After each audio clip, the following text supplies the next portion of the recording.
नमस्कार, मैं अमित और आप देख रहे हैं आंखें न्यूज 24। बिहार में साइबर अपराध तेजी के साथ अपना पांव पसार रहा है। हालांकि आर्थिक अपराध इकाई साइबर अपराध करने वालों की कमर तोड़ने की दिशा में लगातार काम कर रही है। इस बात का दावा ईओयू के एडीजी नैयर हसनैन खान ने किया है। एडीजी का दावा है कि पिछले 5 वर्षों के दौरान हमारी यूनिट ने बीपीएससी पेपर लीक कांड के अनुसंधान से लेकर बीएसएससी और शिक्षक भर्ती घोटाले के अलावा कई बड़ी और महत्वपूर्ण कांड का सफल अनुसंधान की है। कई कांड में चार्जशीट तक कोर्ट में दाखिल किया जा चुका है, तो कुछ में अभियुक्तों के विरुद्ध कुर्की जब्ती की कार्रवाई की जाने वाली है, जिसमें बीपीएससी पेपर लीक कांड भी शामिल है। हम लोग बहुत जल्द बीपीएससी पेपर लीक कांड मामले में बचे 5 आरोपियों के घर कोर्ट से आदेश लेकर कुर्की जब्ती की कार्रवाई भी करने जा रहे हैं। आइए आपको सुनवाते हैं और क्या कुछ कहना है एडीजी का। करने के भी जो मामले आए हैं उसमें भी साइबर सेल की भूमिका रही है। बिहार शरीफ में रामनवमी के अवसर पर जो उपद्रव हुआ था और जिस प्रकार से उसमें रामनवमी में विधि व्यवस्था की समस्या उत्पन्न करके डिस्टर्बेंसेस क्रिएट, उसमें आर्थिक 7/2023 से केस दर्ज किया, जिसमें ये साजिश का पर्दाफाश हुआ कि किस प्रकार से सोशल मीडिया का दुरुपयोग करके लोगों को इसमें प्रेरित किया गया, उनको प्रोवोक किया गया और एक पर्टिकुलर दिन जो प्रोसेशन था उसमें प्लानिंग के हिसाब से डिस्टर्बेंसेस क्रिएट किए गए और टारगेट्स भी उन लोगों ने उसमें चुने थे। ये केस अभी अनुसंधान में चल रहा है, मगर इसमें 6 इम्पॉर्टेंट लोगों की गिरफ्तारी हुई है। इसमें बिहार शरीफ में हम लोगों ने सर्चेज भी किया था आर्थिक अपराध की टीम और साइबर सेल की टीम के द्वारा,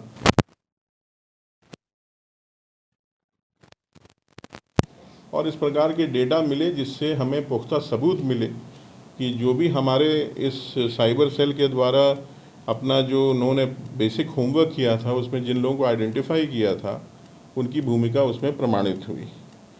इसी प्रकार अभी कुछ दिन पहले बगहा में कम्युनल डिस्टर्बेंस हुए हैं और उसमें भी हम लोगों ने कल ही 3 केसेस को टेक ओवर किया है बगहा में, जो 2 साइबर थाने में हुए हैं और 1 नगर थाना बगहा में केस हुआ है। उन केसेस का अनुसंधान आर्थिक अपराध इकाई द्वारा ग्रहण किया गया है। साइबर सेल उसमें एक टीम ऑलरेडी हमारी डीएसपी के नेतृत्व में बगहा गई है। उसमें भी हम लोग शीघ्र पता लगाएंगे कि किसकी कंस्पिरेसी थी, कौन ऐसे तत्व संगठन थे जिनके द्वारा लोगों को प्रेरित किया गया, उनको प्रभु और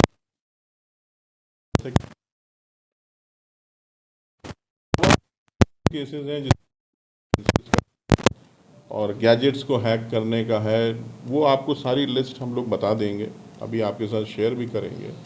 तो कुल मिला के मैं ये कहना चाह रहा हूँ कि करीब 150 से अधिक साइबर अपराधी और ऐसे व्यक्ति जिनके द्वारा साइबर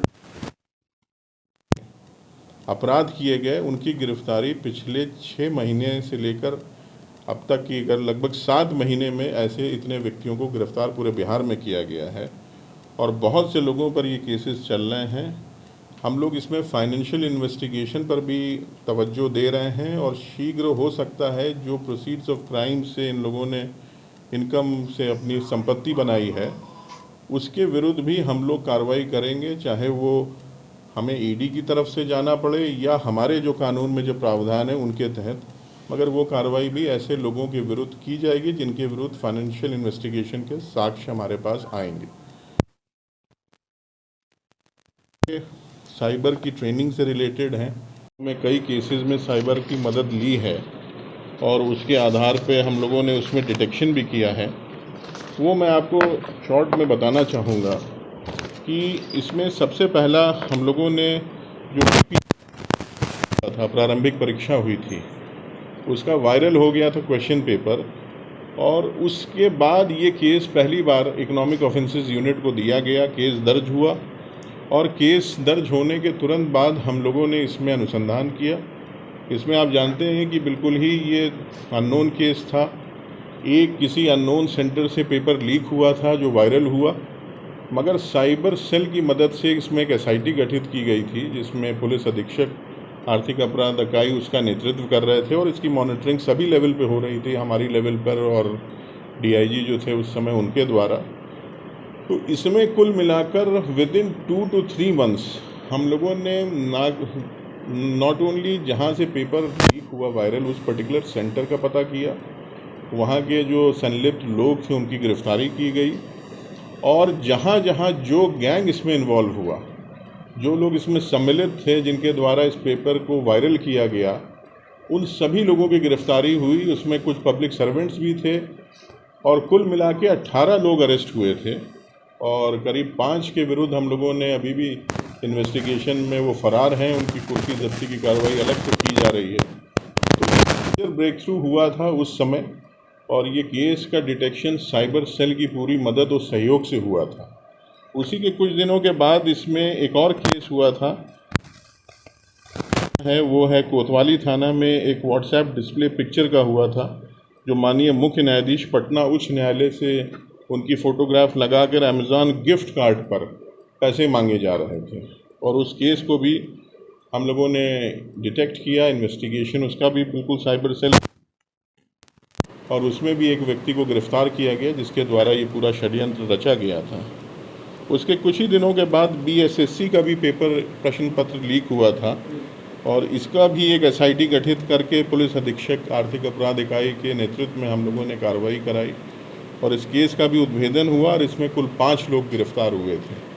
तो इनका जितना भी मॉडस तहत हम लोगों ने फिर केस स्टडीज़ के माध्यम से सभी ज़िला पुलिस के पुलिस अधीक्षकों को भी अवगत कराया और साथ ही साथ हम लोगों ने BPSC से लेकर राज्य सरकार को भी अपनी रिकमेंडेशंस दी कि एग्ज़ाम की प्रोसेस कंडक्ट करने में क्या क्या सुधार की आवश्यकता है, जिससे भविष्य में इस प्रकार की घटनाएं ना हो। तो आप देखिएगा कि ओवर द पीरियड अब ये इसका अनुपालन हो रहा है और सख्ती और बरती गई है, प्रिकॉशंस और लिए गए हैं। किसी भी तरह के ऐसे मामले जिससे कि वायरल हो जाए प्रश्न पत्र, वो नहीं होने दिया जा रहा है। तो उस हद तक हम लोगों के साइबर सेल के अनुसंधान की भूमिका रही है। इसके अलावा बिहार बोर्ड का ये जो ओपन स्कूलिंग का एग्जामिनेशन है, शिक्षा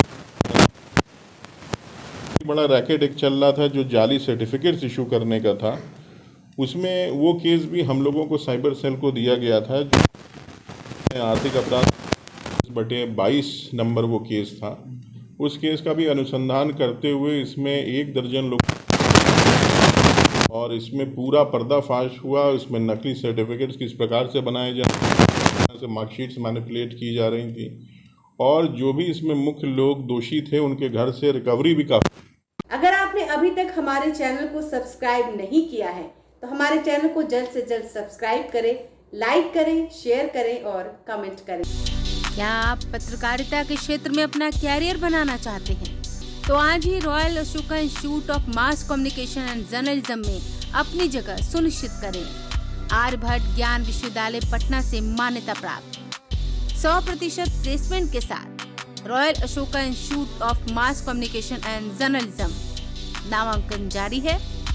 हमारा पता है DS/16 गायत्री मंदिर के समीप, कंकड़ बाग, पटना 8,20,000। आप हमें संपर्क भी कर सकते हैं। हमारा मोबाइल नंबर है 9955456126।